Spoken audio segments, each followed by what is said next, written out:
get up and go to my Father, and shall say to him, Father, I have sinned against heaven and against you. Glory to you, O Word of God, Lord Jesus Christ, King of endless glory, King of endless glory. The Lord be with you. And with your spirit. A reading from the Holy Gospel according to Luke.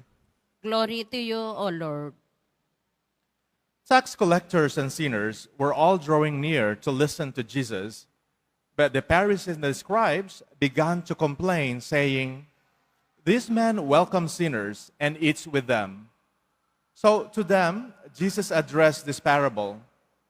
A man had 2 sons, and the younger son said to his father, "Father, give me the share of your estate that should come to me." So the father divided the property between them.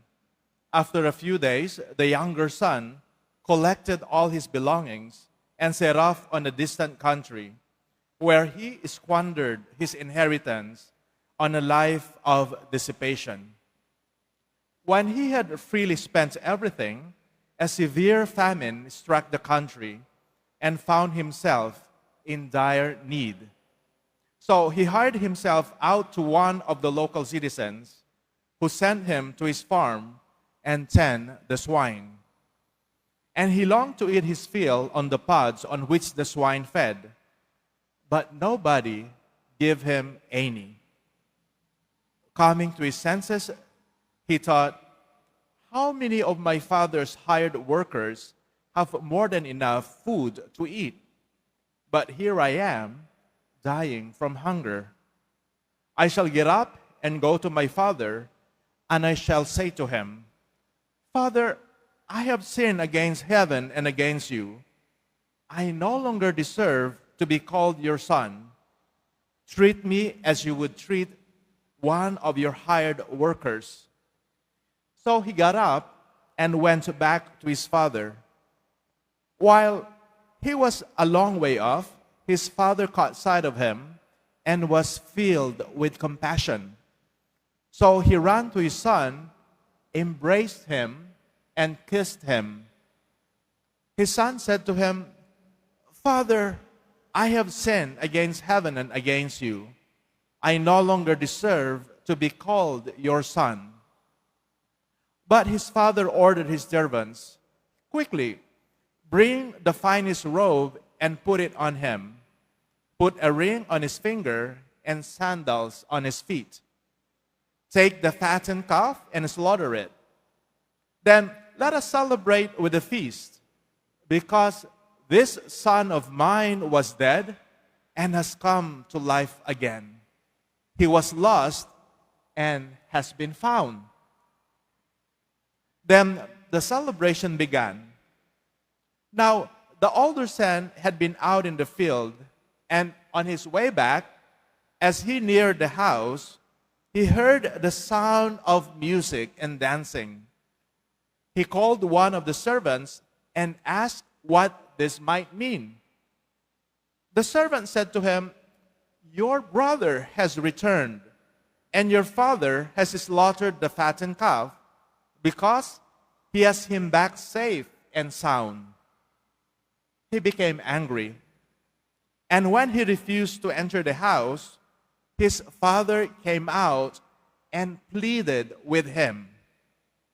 He said to his father in reply, 'Look, all these years I serve you, and not once did I disobey your orders. Yet you never gave me even a young goat to feast on with my friends. But when your son returns, who swallowed up your property with prostitutes, for him you slaughtered the fattened calf.' He said to him, My son, you are here with me always. Everything I have is yours. But now we must celebrate and rejoice because your brother was dead and has come to life again. He was lost and has been found. The Gospel of the Lord. Praise to you, Lord Jesus Christ. Please be seated.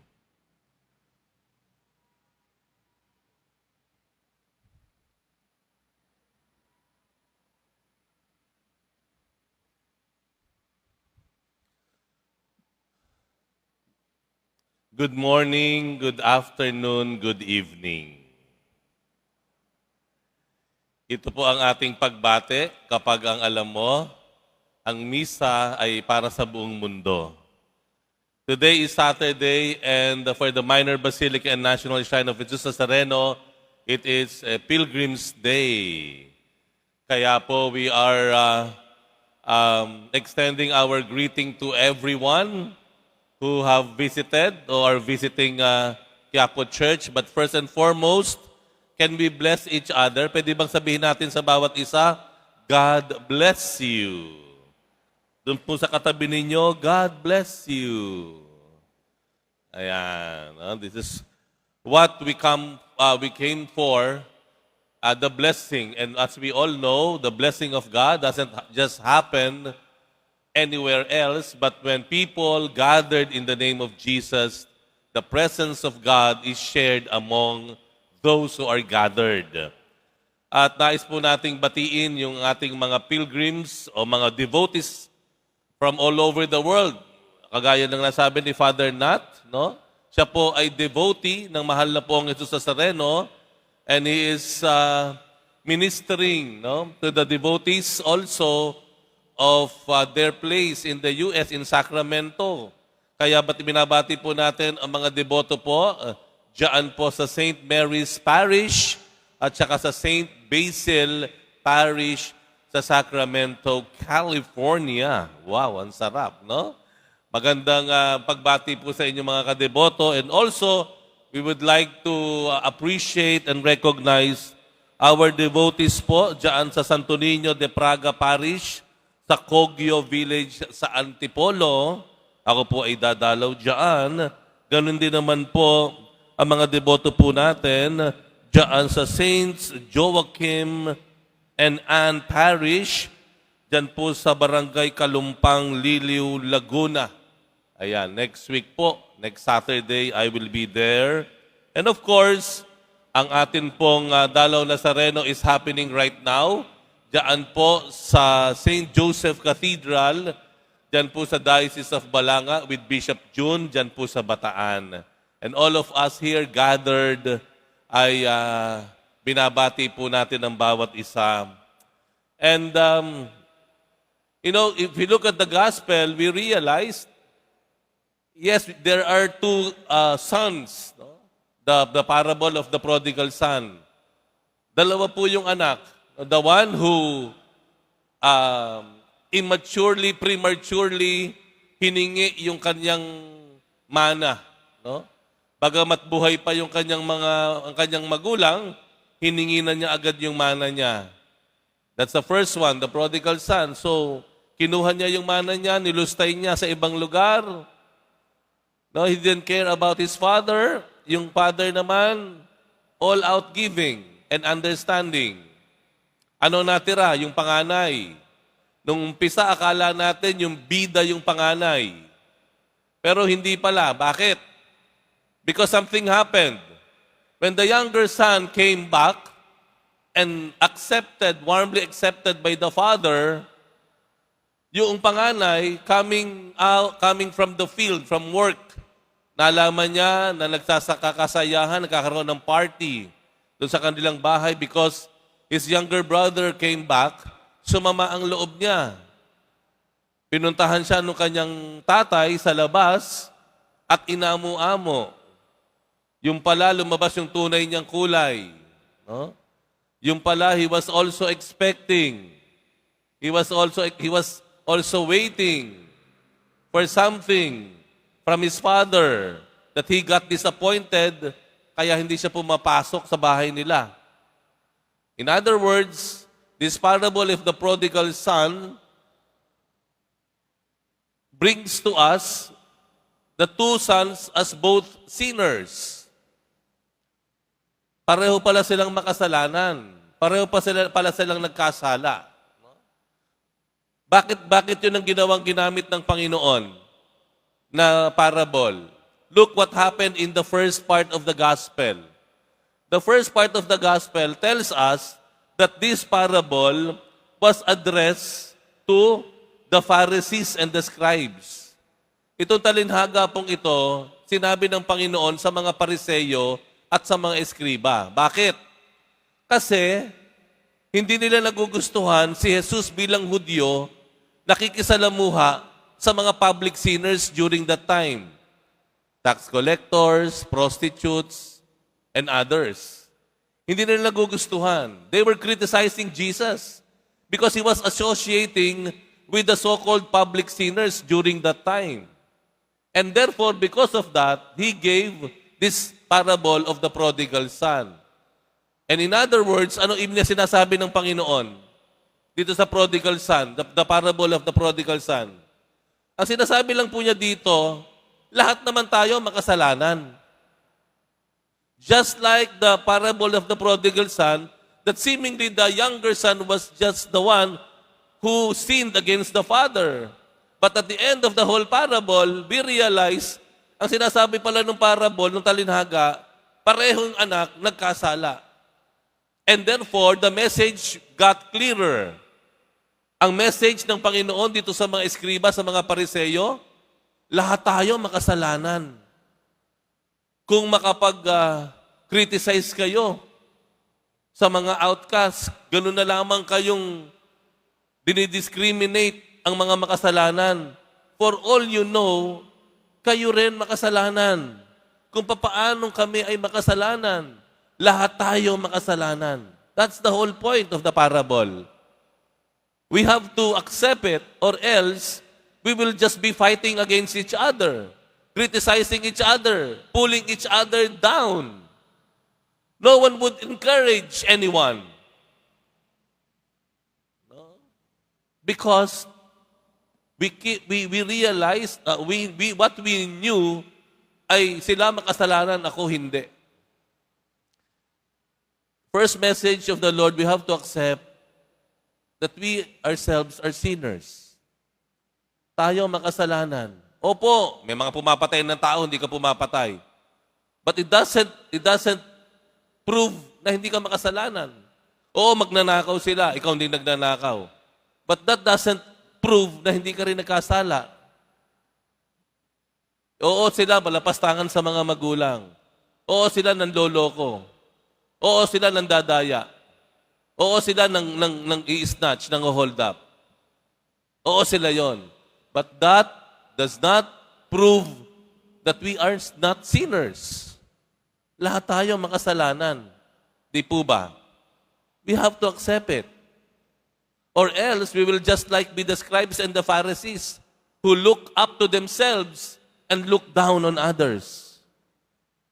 Mangi-insulto tayo, mangbabash tayo, magkikriticize tayo, manghahamak tayo, manlalait tayo. We don't want that to happen. However, while we admit and accept that we are all sinners, we also have to realize that we are loved sinners. Tayo yung mga makasalanan, oo, makasalanan tayo. Pero minamahal tayong makasalanan. Tayo yung makasalanang inaamo ng Diyos. Tayo yung makasalanan na tinatakbo ng Diyos. Why do I say that? Look what happened. When the younger son came back, ano sabi sa Ebanghelyo?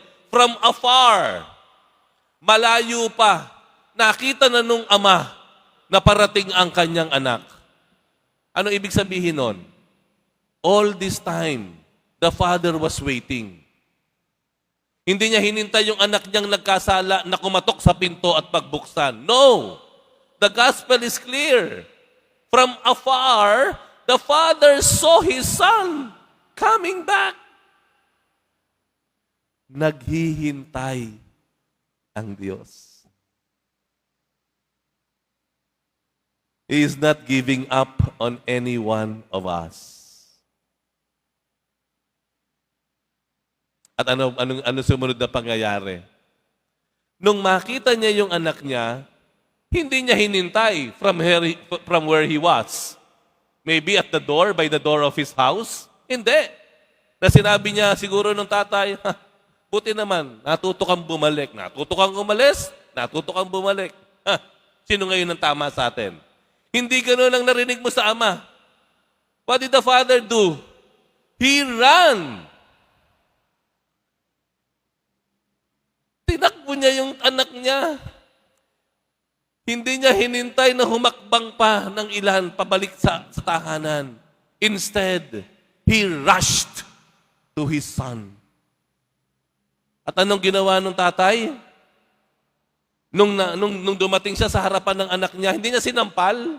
Hindi niya binatukan. Tigas kasi ng ulo mo eh. Di ba sabi ko sa'yo? No! Nothing of any sort of that. Ang ginawa ng tatay, niyakap niya.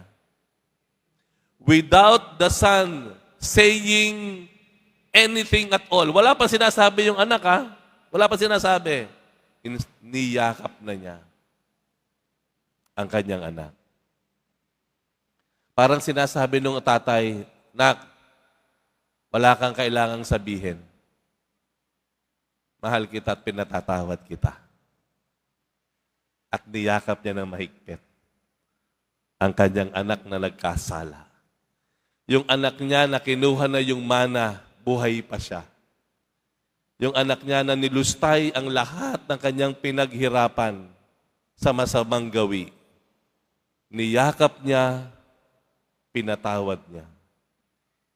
He didn't wait for his son to say sorry. He just embraced his son with love and forgiveness. Wait, there's more. Dahil yung panganay na anak dumating late in that day. At by that time, nagpa-party na ang ama together with the younger son who came back with some of their kapitbahay. Kasi nagpapatay ng baka. Eto na, galing sa bukirin yung panganay na anak. Sumama ang loob. Nalaman natin during their discourse, masama ang loob niya. Dahil, hindi niya man lang siya pinagpatay ng kambing. Pero yung kapatid niya, sabi niya, yung anak mong yan, that's this word, no? Yung anak mong yan, na nilustay ang kanyang mana, pinagpatay mo ng baka. Samantalang akong anak mo na hindi ako umalis, hindi ko kinuha yung mana ko. Ako, nananatiling sa tabi mo. Sinunod ka, buong buhay ko, ni hindi mo malang ako pinagpatay ng kambing. Look at the attitude of the son, of the older son. Look at the attitude. Kung ikaw ay ama, masasaktan ka rin doon. Anak, yun lang pala gusto mo sa akin? Hindi pala buong puso, hindi pala sincero ang iyong paglilingkod at pananatili sa akin? Pero no, nothing of any of that sort did the father say. Bagkus, nung malaman ng tatay na nandun sa loob ng bahay, nagkakasayahan, at sinabihan siya ng isa kanyang mga alipin, na ang anak niya ay ayaw pumasok, nagmumukmok, nagmamaktol, ano ginawa nung tatay? Ay, hindi niya hinintay na, ikaw manigas ka dyan, malamig dyan sa labas. Sigurado, babalik ka mamaya, papasok ka. Hindi. Ano ginawa ni tatay? Again, you saw a father, you see a father coming out of his way and going and approaching ang kanyang anak. Nakita na naman natin ang isang ama. Pinupuntahan ang kanyang anak. Inaamo-amo. Pinakikinggan. Inuunawa. Minamahal. Pinapatawad. You may say we are all sinners. Father, ikaw makasalanan ka rin eh. Yes, I'm a sinner. All of us. Pero ang maganda po dito, ang bottom line dito, at the end of it all, we have a loving God. We have a forgiving Father, an understanding Father. Isang Diyos na nagtitiis ng kanyang sakit dahil sa ating kagagawan. At tayo pa ay pinatatawad. Tayo pa ay minamahal. Iniingatan. At may pangarap.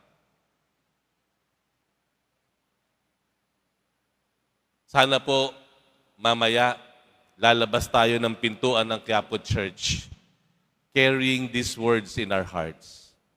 Makasalanan nga ako, pero ako yung makasalanan na tinakbo ng Diyos, inaamo-amo ng Diyos, niyakap niya, minahal, at pinatawad.